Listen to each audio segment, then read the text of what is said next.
Hello! I'm back! Welcome to the, what year is it? 2024 Week 4 NFL Rundown with your host, still me, because you get nobody else. Yeah, what a boring week in the NFL. Very, very boring week. And it started off just right? With the Dallas Cowboys taking on the New York Football Giants. Very slow paced, back and forth, weird kind of game.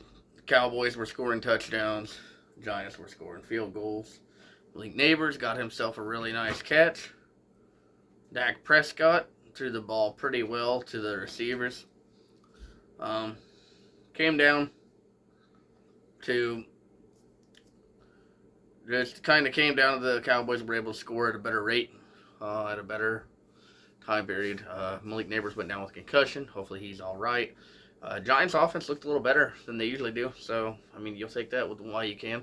This is my first time actually really getting to watch them. So, yeah, really good for them. I know they're 1-3. I don't think that there's a lot expected on them this year. Unfortunately, after watching like Hard Knocks, you're probably thinking Daniel Jones doesn't have that big of a leash. I think he's probably going to be fine, but I guess we'll kind of find out. Cowboys 2-2. Division's wide open. The team that's leading it, kind of a surprise. We'll get to them here in a minute, actually. Yeah, hopefully things keep going forward for the Cowboys. They play pretty decent football. Pretty annoying fan base, but they play pretty decent football. Going over to their rivals, they went to Tampa Bay, the Philadelphia Eagles, taking on the Tampa Bay Buccaneers, where not only did Baker Mayfield anger the Philadelphia Eagles, he apparently has also angered his predecessor in Tom Brady. Yeah, I don't really know what all that was about, but I saw Baker say in a podcast that Brady had everybody stressed out. Brady responded by saying, I didn't know stress meant winning championships. He's technically correct, because they did. But either way, Baker kind of walks away with the win, so no harm, no foul, right? They defeat the Eagles. They get themselves back on the winning track after taking a bad L to the Broncos. Yeah, their division's wide open, because we will get to talk about the Falcons, Saints, and Panthers later. They're the clear favorite right now, and I don't think anybody thought that at the beginning, but right now I think you have to think that Tampa's probably 1 or 2 in that division for sure. Last team, NFC East, I really want to talk about this one because it is a huge one. It is the Washington Commanders. They went to Arizona and slapped the crap out of the Cardinals. Jaden Daniels has arrived. Kyler obviously started off the game really quick, got a touchdown to Marvin Harrison really, really fast. Really good start for them, and unfortunately kind of went downhill from there as Jaden Daniels just kind of went wild. I believe they scored 43 points in this game. Huge win for the Commanders. 3-1 on the year, leading their division as everybody else is 2-2 or below. Really, really solid start for them. I don't think you could ask for anything better, to be honest with you. On the flip side of that, you kind of look at the Cardinals. I don't think a lot was expected of them again this year, but they were hoping to take steps in the right direction, especially offensively, and I think they've done that. It's just defensively it's kind of fallen apart here and there. So they have some games where they can win coming up, though. I mean, Rams are beat up, 49ers are beat up, so honestly, they could probably steal those two if they can get a shot at it.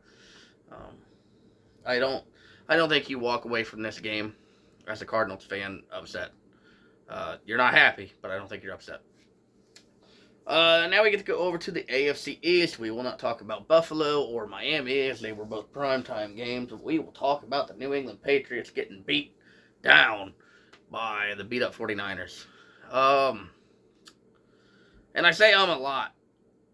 That's how I felt about this game. It was not fun to watch at all because the 49ers just beat them down.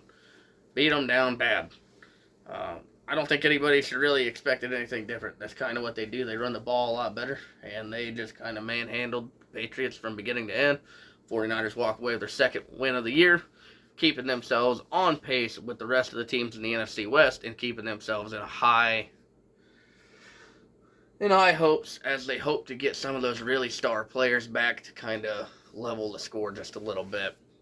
The New York Football Jets, they were at home and they took on the Denver Broncos in what was again another very boring contest. Jets were really only able to score field goals. Broncos were able to score a touchdown, leading the game 10-9. Unfortunately, the kicker for the Jets missed a field goal at the very end. Defense played phenomenal for the Jets. Offense, not so much. Very good defensive battle. Shout out to the Broncos. Because the Broncos, hey, they're doing pretty good. Don't look now. Watch out for them. They could be headed towards the top if you ain't careful. Now, we go back to the NFC North, and we get to talk about the heavyweight matchup. That was the Minnesota Vikings and the Green Bay Packers. Or the Vikings slapped them up. They were up 28-0 at one point. And yeah, the Packers did start roaring back a little bit. They got the score at 28-22, but yeah, the Vikings knew pretty well. We just had to get a field goal. Game's over. And that's exactly what they did. You can give the Packers that scoring little outburst that they had. But in reality, this game was dominated to beginning to end by the Vikings. And right now, they're looking really tough as they're the top team in the NFC North. The Packers fall to 2-2. I don't think that they thought that they were going to be 2-2, especially with Jordan Love returning. They thought maybe we could beat the Eagles, and now they've lost to the Vikings as well, who we thought weren't going to be that great just this year. Turns out we were wrong in that statement, because they have decided to come back and roar. Talking about another team in the NFC North, because the Lions are a primetime game as well, we get to talk about the Chicago Bears as they took on the Los Angeles Rams, and they walked away with a victory themselves. Shout out to the Bears. Yeah, this game, again, I feel bad because we're just kind of going to keep saying that it was a really boring week. It really was a boring week. This game wasn't really that exciting. It did pick up in the second half, though. DeAndre Swift just kind of started to go wild a little bit. Matt Stafford started throwing some bombs up. And, yeah, this game was very boring in the first half. Second half did pick up just a little bit. Either way, Chicago walks away with the win. Second win on the year. Rams, 1-3. Still struggling. Still banged up. Hopefully they can get it together. Hopefully they can get some players back. But Chicago, they took what they had to take, right? And they got themselves that win. Alrighty, now we're going to flip over to the AFC North. And we're going to talk about the Pittsburgh Steelers taking on the Indianapolis Colts. And the Indianapolis Colts got their second win of the year as they've dominated this game at the beginning. Richardson goes down to a hip injury, I believe, in the second quarter. Joe Flacco decides he's going to do Joe Flacco things, leads the Colts to the victory. Justin Fields did try to lead the Pittsburgh Steelers back. Unfortunately, all the mistakes that he had made just were not enough to catch up on. And Colts walk away with another victory, giving them their second win on the year. Steelers are now 3-1. We do not have a lot of undefeated teams left. We talked about Minnesota. There's one more. We'll talk about them. Cincinnati Bengals, they took on the Carolina Panthers. I thought that there was a possibility the Panthers win this game. I was wrong. Joe Burrow came in there like a man possessed. Panthers defense is looking rough. I know Shaq Thompson, they lost him to a torn Achilles. That's a rough one. Really rough one. Bengals, though, they're going to keep themselves rolling right now, right? Because they just finally got themselves their first win on the season. They needed it. They needed it big. When it comes to the Bengals, I just don't think I have any room to worry. I think that that's a really good football team. They just started off wrong. They played two pretty tough teams to start off. We didn't know the Commanders were going to be as good as they were. Chiefs are obviously the Chiefs. And they really shouldn't have lost to the Patriots, but week one jitters happen all the time. On the flip side of them, the Panthers are unfortunately back to struggling a little bit. Andy Dalton does look so much better than Bryce Young. But after starting off 1-3, you have to think your season's starting to get away from you a little bit. Unfortunately, it kind of looks like it could. Last team we can talk about, Ravens, unfortunately, prime time. So we'll talk about the Cleveland Browns, who took on the Las Vegas Raiders. Real quick, elephant in the room, Davante Adams has requested a trade from the Las Vegas Raiders. Hopefully, he goes to somewhere pretty exciting. I would love to see him come to Tennessee. He's not going to come to Tennessee. Yeah, I would expect the Jets. I would expect Buffalo. I would expect. There was a third team. I already forgot who it was. But I could really see Davante going to a team that's a contender. I don't see him going to the Chiefs. I don't think the Raiders are that dumb. They are the Raiders, though, so there's still a possibility of it. Either way, they got themselves a win. They were running the ball really incredibly well. Even without Davante Adams and Max Crosby, they were dominating the ball defensively. That Deshaun Watson did have a quick series where he showed everybody that could be the old one, where he went down the field, he drove it down the field, made some really solid plays, got a touchdown. Then, unfortunately, it just kind of fell apart at the end there. But, yeah, Raiders got themselves back on track. I know there's a lot of disarray over there. Apparently, a lot of guys made business decisions and stuff like that.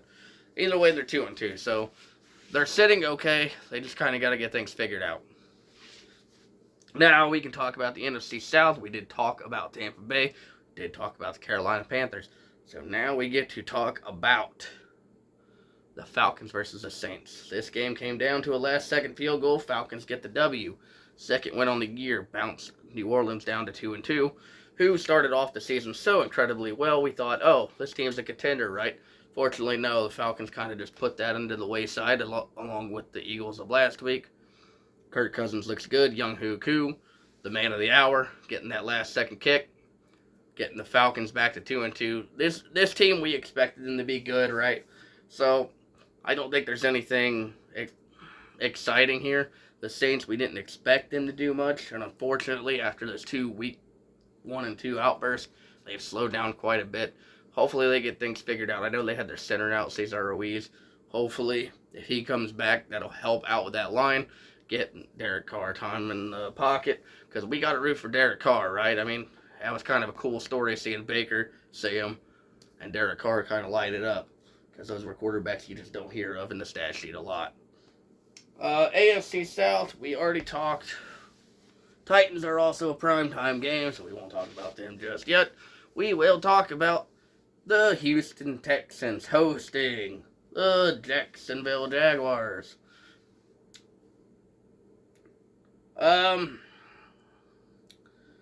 Jacksonville is 0-4 on the season. But this game, I think you get a little bit more. I think you have a little bit more hope, right? Because after what happened on Monday Night Football with the Bills, getting absolutely decimated the way they did, this was a good bounce back, right? Because they put up a good fight against the Houston Texans. Houston Texans have a lot of good teams left on their schedule. Obviously, their division's not really that great. They play the Titans coming up, easy dub. They play the Bills coming up, though, so that could be really tough for them. But I think this team is what we expected them to be. I think CJ has taken some steps down, but I don't think it's anything to write home about just yet. I think he's going to be just fine. Things just happen that way. Now, in the AFC West, the last game will be the Kansas City Chiefs and the LA Chargers. Rashee Rice going down to what is considered a torn ACL. We will be getting some extra tests done on that, apparently, as the flies fly around here on me, because the world is weird. But the Chargers, unfortunately, drove down the field. They got themselves a touchdown. Things petered off after that. And that was where the issue lied, because you knew the Chiefs were eventually going to start bouncing back, start getting that ball down the field, start scoring when they needed to score, and that's exactly how the game went. Very boring game, but the Chiefs just kind of got the ball down the field a little bit more, able to get those field goals, and that's what led to the difference. Chiefs 4-0, the only other team that is undefeated with the Minnesota Vikings now, because we will get to that. And the Chargers, unfortunately, fall down to 2-2, tied with the rest of the division. I don't think the Chargers are going to be a playoff team this year. They are pretty banged up, so if they get those O-linemen back, maybe they can get back on track. But it's really not looking good after the first 4 weeks for them, because things started off on a high, ended up going back down to a low. Now we can talk about the primetime games. First up, King Henry and the Baltimore Ravens hosted Josh Allen and the Buffalo Bills. This was the Derrick Henry show. 190 yards plus on the ground. Touchdown galore. He showed everybody that he is the king right behind his fullback, Patrick Ricard. And unfortunately, the Bills just were not able to respond. Were not able to stop the Ravens whatsoever. And it didn't go well. It just was not a good night for the Bills. I think they're still a really good team. In fact, I know they're still a really good team. Things just did not go well here. The Ravens got themselves back on the right track with that win against the Cowboys last week, and now they're back with a win against the Bills. That team, do not count them out. I knew I shouldn't, and I know I won't.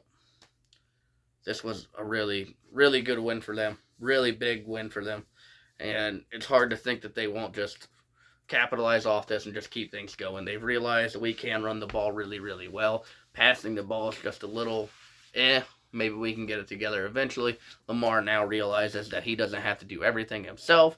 So now, Ravens are really just starting to roll. Now, going over to Monday Night Football, we are going to talk about my beloved Tennessee Titans taking on the Miami Dolphins in Hard Rock Stadium with the Titans dominating. This game sucked. I don't know what else I can really say about it. It was boring. But Will Levis hurts his shoulder in the first quarter. Gets himself taken out of the game. Mason Rudolph, I can say this, did not do a great job, but he knows how to hand the ball off pretty well, and it got the job done. The defense played a really good job for the Titans. Dolphins, their defense was all right. They couldn't stop the run whatsoever, but other than that, I thought they did their job just pretty well. But unfortunately, it just wasn't enough as they lost 31-12 to the Tennessee Titans. Titans get themselves their first win on the season. Dolphins fall to 1-3 as well. So, hey, Titans aren't the worst team in the league. That is Jacksonville. Keep that up, all right? Last game, this was the fun one. Seattle Seahawks versus the Detroit Lions. Led by the greatest head coach in the NFL, Motor City Dan Campbell, as he marched his team into Detroit. And they won this game, but it was a back and forth for a little while. Geno started kind of getting things going. Geno's playing freaking incredible under Mike McDonald. I don't know who their coordinator is or anything, but he is doing an incredible job over there. Detroit, we know what Detroit's going to do. Defensively wasn't really that great for them. They've been trying to get that under control. Their defense had been playing really, really solid. This time, though, was a really good test for them. They ended up getting the win. 3-1 on the year for both teams now, actually. As unfortunately, another undefeated fell right there. The Lions, I think a lot of this to me was just sending a message to Minnesota, letting them know, hey, we are here. We are coming for you. We are not Green Bay. Right now, that NFC North is just wide open. It's going to be really exciting, and I can't wait because we're only 4 weeks in, right? Season's not completely over yet. Unfortunately, there's going to be a lot of fan bases that believe that it's already over. I know I'm one of them, but you look at week 4 and you think, wow, that sucked. We still have 13 more weeks to play. Or you're thinking, really good start to the season. We could really have the potential to be a playoff team. You never know with all these injuries. A lot of teams are banged up right now. The 49ers, I don't think anybody should count them out just yet. If they get healthy, they're going to be very scary. Same with the Rams. For that matter, the Chargers could be a lot better if they get healthy.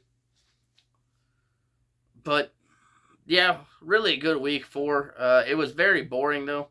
Luckily, it ended off just right with the Detroit Lions and the Seattle Seahawks just lighting up the scoreboard. That is what we needed, and I'm so happy to see it. That's going to be it for me for today, though. I need you to like, comment, and subscribe if you haven't already. Let them know how I've done for you. I appreciate you so very much. Make sure to check the description and follow me on Twitch, as we will hopefully be streaming a lot more. But for now, that's going to be it for me. Thank you. Love you.